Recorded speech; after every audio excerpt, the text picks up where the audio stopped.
Ji friends, once again welcome back to my YouTube channel. मैं आपको अपने ऐसे यूट्यूब चैनल में खुश आमदीद कहता हूँ। आज हम बात करेंगे कि जैसा कि जानते हैं कि अमेरिका के अंदर एक नई एडमिनिस्ट्रेशन आई है, बाइडेन की एडमिनिस्ट्रेशन। ट्रम्प की एडमिनिस्ट्रेशन चली गई तो ट्रम्प साहब की जो थी वो अपनी ही फॉरेन पॉलिसी थी मिडिल ईस्ट को लेके, और उनके अपने ही विचार थे इसराइल को लेके। उन्होंने ब्लंडरली इसराइल को और उनके उनके ऑब्जेक्टिव्स को, उनके उनके एम्स को सपोर्ट किया था, और उन्होंने बिल्कुल ही इग्नोर कर दिया था फ़लस्तीनियन लोगों को। और जैसा कि जानते हैं कि आज नई एडमिनिस्ट्रेशन आई है, और उसी एडमिनिस्ट्रेशन के, बाइडेन एडमिनिस्ट्रेशन के बंदे थे यूएन सिक्योरिटी काउंसिल में, उनके रिप्रेजेंटेटिव। उन्होंने कहा है कि वो टू स्टेट सोल्यूशन को आज के टाइम में भी सपोर्ट करते हैं। तो आज के इस वीडियो में हम जानने की कोशिश करेंगे कि कैसे टू स्टेट सोल्यूशन पॉसिबल है, और क्या वो फ़लस्तीनियन लोगों को एक्सेप्टेबल होगा, क्या उनके लिए वो फेयर होगा, क्या इसमें जो जो ईस्ट जेरूशलम है, जो कि तीनों मज़हब क्रिश्चियनिटी, जुडाइज़म, इस्लाम, सबके लिए एक तरह से सेक्रेड है, तो क्या वो कैपिटल किसको मिलेगा, कौन इस पर रूल वगैरह करेगा। तो आज का लेक्चर बहुत इंपॉर्टेंट होने वाला है। देखें, आपसे एक रिक्वेस्ट है लेक्चर को शुरू करने से पहले कि मैंने ऐसे वीडियो को बहुत मेहनत से बनाया है, और तकरीबन 2-3 घंटे तो लग गए आराम से। आपसे एक रिक्वेस्ट है कि 1 सेकंड निकाल के चैनल को सब्सक्राइब कीजिएगा, और वीडियो पसंद आए तो उसे लाइक भी कीजिए, और चाहें तो मेरे आने वाली सारी वीडियोस आपको मिले तो नोटिफिकेशन को प्लीज़ प्रेस कीजिएगा। लेकिन आपसे रिक्वेस्ट है कि प्लीज़ चैनल को सब्सक्राइब कीजिएगा, ये एक इंकरेजमेंट होगी। मैंने बहुत मेहनत से ये वीडियो सारे और भी मैंने बनाए हैं। और आप जानते हैं कि मैं हर वीडियो को शुरू करने से पहले आपसे एक सवाल पूछता हूं, और आज का जो सवाल मैं आपसे पूछ रहा हूं वो आपने बताना है कि करेंसी कौन सी है फ़लस्तीन की। फ़लस्तीन जो स्टेट है वो कौन सी अपनी जो करेंसी वो यूज़ करते हैं। तो आपके ऑप्शन है इजरायली शेकेल, दिनार, रुपी या रुबल। तो सही ऑप्शन आता है तो आप ये बता दें।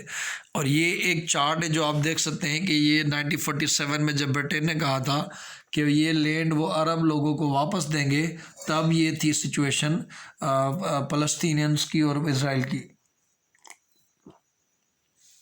Excuse me.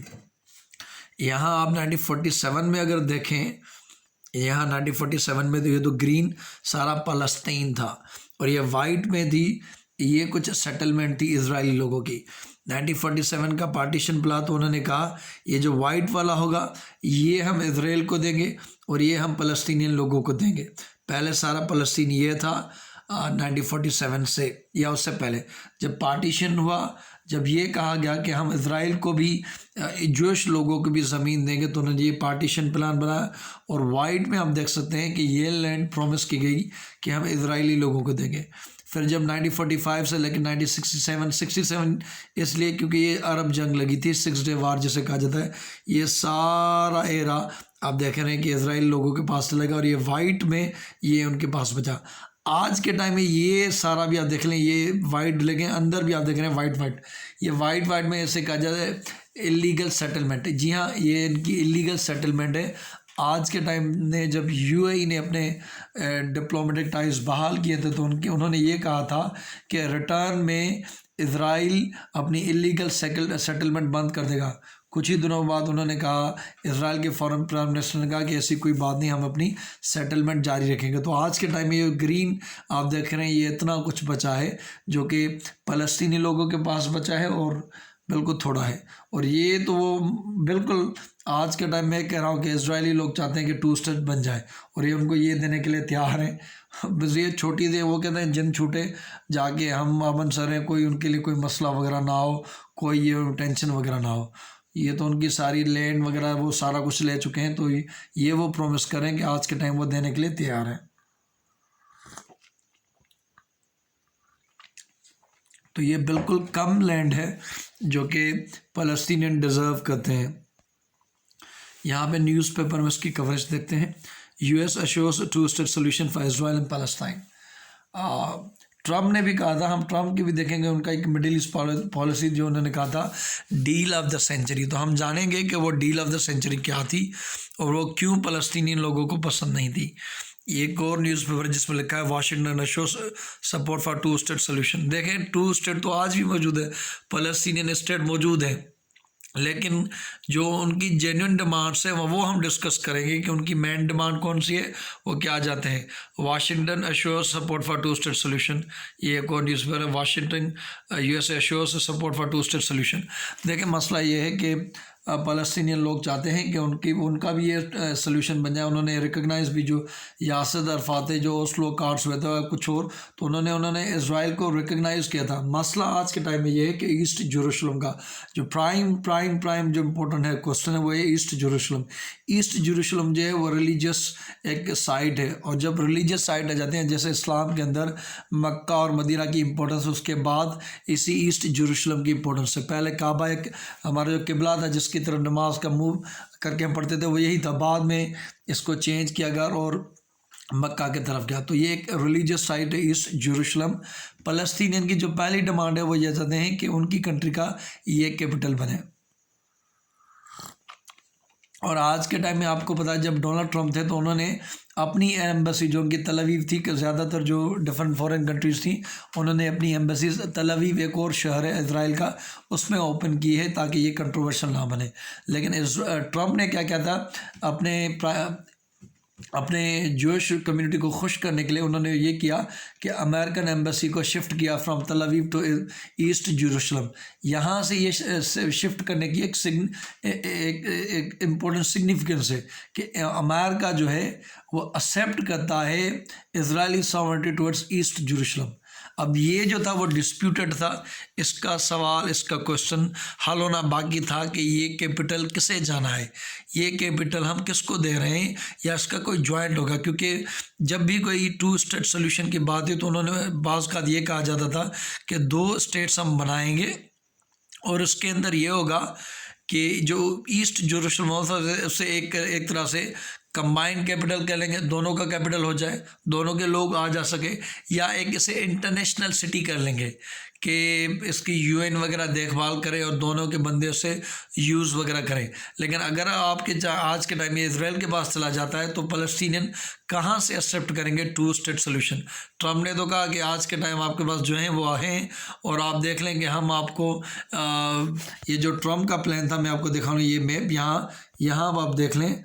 ट्रम्प ने कहा था कि ये जो 2 एरियाज़ हैं यहाँ हम आपकी नीचे से सुरंग लगा के आपको ट्रांसपोर्ट की सहूलत भी देंगे कि आप दोनों एरियाज़ में कम्युनिकेट करें, क्योंकि उनके यहाँ कोई बॉर्डर वगैरह नहीं लगता था।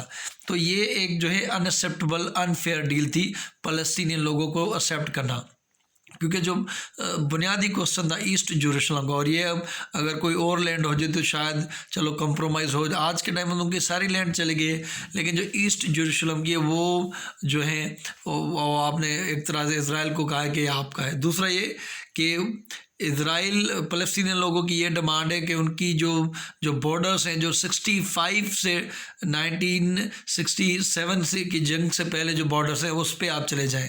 अगर आप उस पर जाते हैं फिर हम आपसे ये दीगर चीज़ों पे एग्री होने के लिए तैयार हैं, और उनकी जो इलीगल सेटलमेंट जो वेस्ट बैंक में उसे ख़त्म करें। फ़लस्तीनी लोग जो हैं वो अपनी टेरिटरीज पे वापस आ पे हैं, उनको अपनी ये सारी चीज़ें दी जाएं।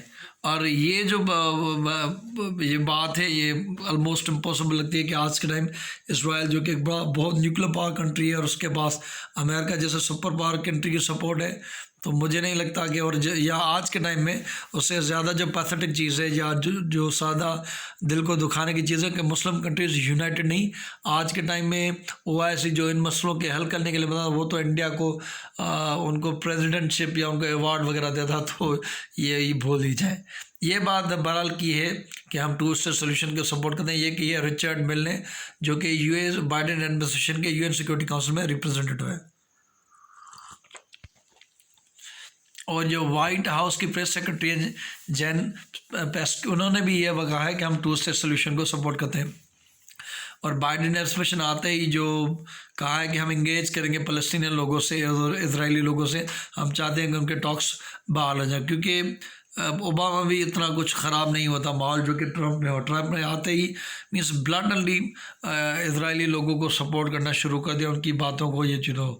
और जैसे ही बाइडेन आए तो उन्होंने सिग्नल दिए हैं कि हम बात करेंगे, इंगेज करेंगे और टू स्टेट सोल्यूशन करना चाहते हैं, और उसका जो इशारा उन्होंने किया या एक तरह से उन्होंने बिगनिंग की ट्रम्प ने जो फ़लस्तीनी लोगों की एड वगैरह बंद कर दी थी वो उन्होंने रिस्टोर करना शुरू कर दी। ट्रम्प और इसराइल, जैसे मैंने कहा कि ट्रम्प इलेक्शन ईयर में जाने वाले थे और उन्होंने उसी चीज़ को गेन करने के लिए, इलेक्शंस गेन करने के लिए, जूश वोटर्स को गेन करने के लिए, और वो जूश वोटर थे स्विंग स्टेट में जो कि डिसाइड करते हैं कि सदर कौन बनता है। लेकिन कोविड-19 की वजह से और ट्रम्प को कोविड-19 को हैंडल करने की वजह से बुरी शिकस्त हुई अमेरिका के अंदर। लेकिन उनकी जो पॉलिसी थी, जैसे वो डील ऑफ द सेंचुरी कह रहे थे कि ये जो टुकड़े बड़े आप ले लो, आपका कोई कैपिटल वगैरह नहीं होगा और आपको मीन्स होगा, लेकिन वो जो ये जो सॉवरेनिटी वगैरह है वो ईस्ट जेरूशलम वो इज़राइल की होगी, आप कहीं अपना कैपिटल वगैरह और कहीं तक। तो ये फ्लॉट था और उनके जो प्रेसिडेंट मोहम्मद अब्बास थे उन्होंने कहा ये डील ऑफ द सेंचुरी नहीं, ये स्लैप ऑफ द सेंचुरी है। तो उन्होंने सब ने रिजेक्ट कर दिया। देखिए आउटकम, इतने साल हो गए, ना तो मुस्लिम इस पे यूनाइटेड है, ना इजरायली फ़लस्तीनी लोग इतने पावरफुल हैं या अपने पास उनकी मिलिट्री ताकत है, या जो पावरफुल कंट्रीज़ है उस पर कोई इनका कंसर्न वगैरह तो है नहीं। तो आने वाले टाइम में देखेंगे कि किस तरह से ये सिचुएशन इवॉल्व होती है। बाइडेन एडमिनिस्ट्रेशन ईरान के न्यूक्लियर डील और इसे कैसे देखते हैं, क्योंकि ये दो बहुत ही बड़े क्रूशल इश्यूज़ हैं जिनका ताल्लुक इज़राइल के साथ है, और अमेरिकन जो सदर हैं वो इज़राइल को ऑफेंड नहीं करना चाहते, नहीं करते। तो ये वही होगा कि फ़लस्तीनी लोग जो हैं एक और 4 साल ऐसे ही मेरे ख्याल से गुजारेंगे, उनके लिए कुछ ज़्यादा चेंज नहीं होगा। लेकिन ये है कि वो जो इलीगल सेटलमेंट ट्रम्प के दौर में बन रही थी, शायद वो कुछ बंद हो जाए, उनको एड वगैरह मिलनी शुरू हो जाए और उन कोई जो अटैक्स वगैरह होते हैं वो कुछ ना हो, ये कुछ बेनिफिट फ़लस्तीनी की हो जाएगा। अब यहाँ से मैंने आपसे सवाल पूछा था कि करेंसी क्या है फ़लस्तीनी स्टेट की, तो उसका ऑप्शन ए है इज़राइली शेकल। जी हाँ, वो इज़राइली शेकल यूज़ करते हैं। थैंक यू सो मच देखने का, बहुत शुक्रिया। अगेन आपसे रिक्वेस्ट जाते जाते कि अगर आप मेरे चैनल पे नए हैं और चैनल को सब्सक्राइब नहीं किया तो प्लीज़ एक सेकंड निकाल के चैनल को सब्सक्राइब कीजिएगा। बड़ी मेहनत से ये वीडियोस बनते हैं, वरना तो बंदा डिस्करेज हो जाता है। तो प्लीज़ मुझे इंकरेज रखने के लिए चैनल को सब्सक्राइब कीजिएगा। Thank you so much.